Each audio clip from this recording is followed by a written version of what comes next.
Ayan, ayan. May kalaw shout out. Muli, ito na naman po ang inyong abang lingkod. Siyempre, araw-araw ay lagi tayong present. Ano po, kahit na nandiyan na busy tayo, inatake tayo ng antok, tinatamad tayo mag-vlog, pero kailangan natin na mag-update. So, ayun, Arjin, lumalala. So, simplihan lang ho natin ng ating reaction.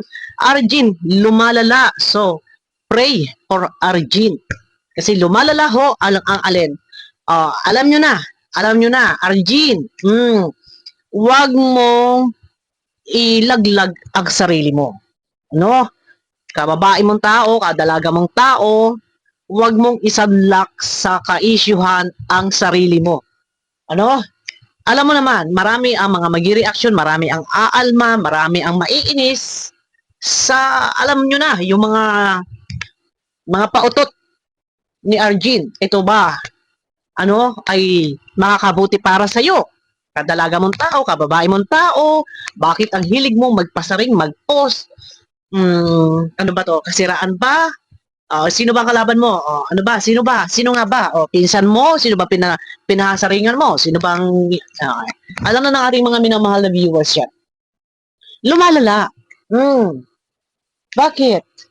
So pray for Arjin. Ipanalangin po natin si Arjin na hari nawa ho si Arjin ay ika nga ay mamuhay ka ng tahimik at payapa na wala kang pinaparinggang tao, wala kang masasagasaang tao. Hindi maganda na magpaparinig ang isang kagaya mo.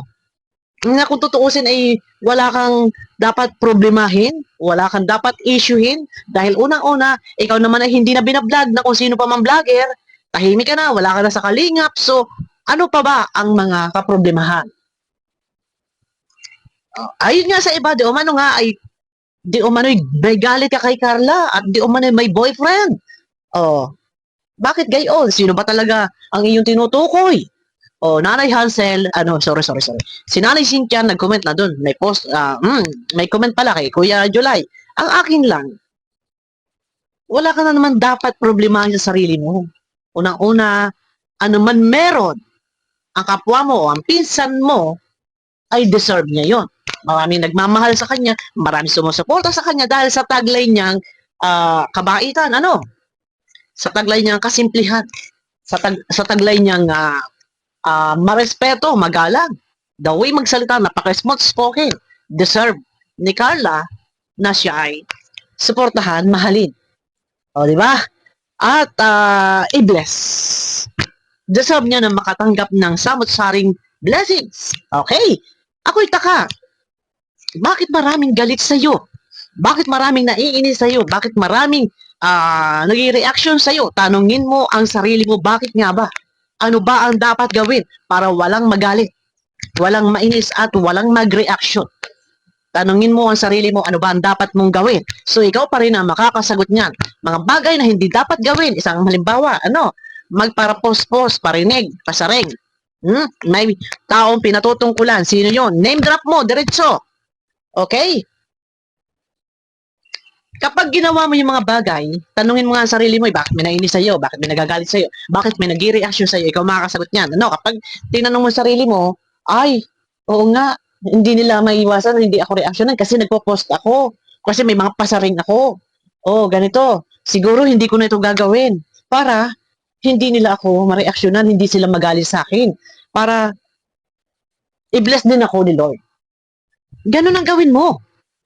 Higit kang pagpapalain ko, nakikita ng tao na kapalak-palak ka or talagang deserve mong katanggap din ng blessings. Pero paano ka nakakatanggap ng blessings?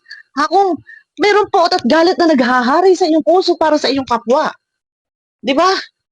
Lumalala. Ang hilig mo magpupupos, magpasaring. Pangalanan mo, tumbukin mo na. Hindi yung pasaring ka. Kumusta na pala? Yung sakit mo. Bakit mula nang hindi ka na naibablog ni Edo ay hindi na sumusumpong ang sakit mo? Na kung kailan, nung time na binablog ka ni Edo, mahika. Hindi makahinga.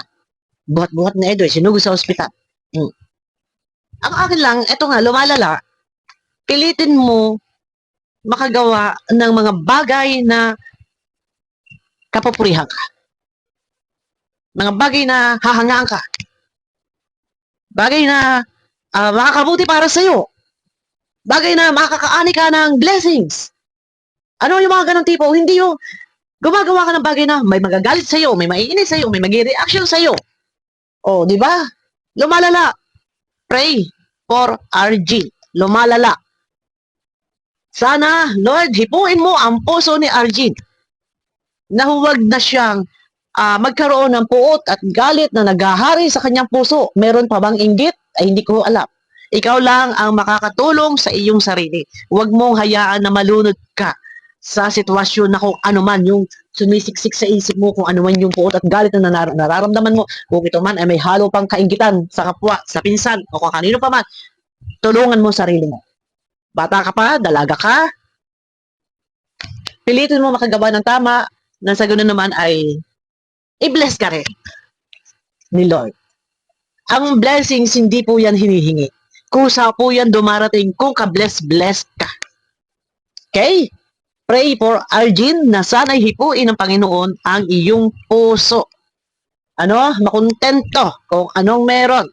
Ano? At gumawa tayo ng mga bagay na ito ay ikakatuwa ng ibang tao. O, napakasimple ng reaction ko. Absorb mo, kung ito ay makakarating sa iyo, mapapadpad ang video ko sa iyo, absorb mo lahat ang sinabi ko. Para sa iyo yan. Pray for Arjun, guys, na sana ay matauhan, hipuin nawa ng Panginoon ang iyong puso at ikaw ay mamuhay ng tahimik at payapa na wala kang nasasagasaang ibang tao. Okay? Yun lang po, napakasimple. Okay?